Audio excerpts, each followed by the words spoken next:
In the frozen heart of Soviet Russia lies a mystery so disturbing. Even decades later, no one knows the full truth. 1959, 9 experienced hikers ventured deep into the snowy Ural mountains and never returned. What searchers discovered days later was more than a tragedy. It was a puzzle filled with horror, strange clues, and theories that range from avalanches to government secrets and even something not human. This is the Dyatlov Pass Incident. Igor Dyatlov, a 23-year-old engineering student, led a group of 9 hikers, mostly university students, on what was supposed to be a challenging but routine ski trip in the northern Urals. The group was well prepared.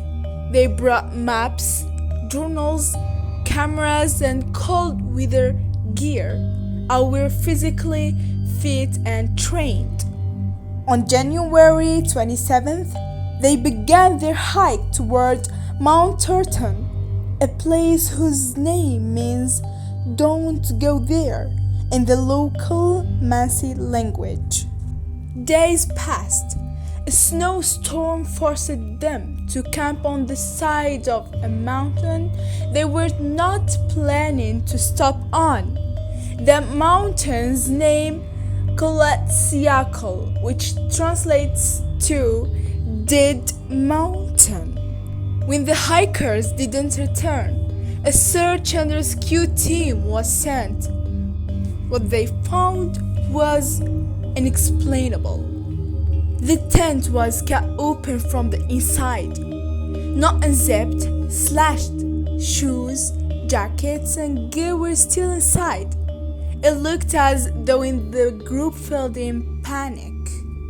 The bodies were discovered in strange places.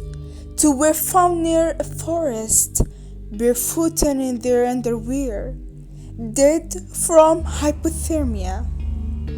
3 more were found between the forest and the tent, also frozen to death. But the final 4, their bodies were not found until months later, buried under several feet of snow, and they told a different story. 1 woman was missing her tongue, parts of her lips, and her eyes. Even stranger, there were no external wounds. The internal damage was massive, but the skin was intact. And on some of the hikers' clothes, traces of radiation were found. Yes, actual radioactive contamination. But there were no signs of struggle, no footprints from other people or animals. Just the hikers and their frozen, terrified escape into the snow. So, what happened? One theory says it was a powerful avalanche, but experts argue that the slope wasn't steep enough, and the tent would have been buried, yet it was still standing. Another theory suggests they were victims of secret Soviet military testing. Nearby parachute mines or infrasound weapons could explain the internal injuries.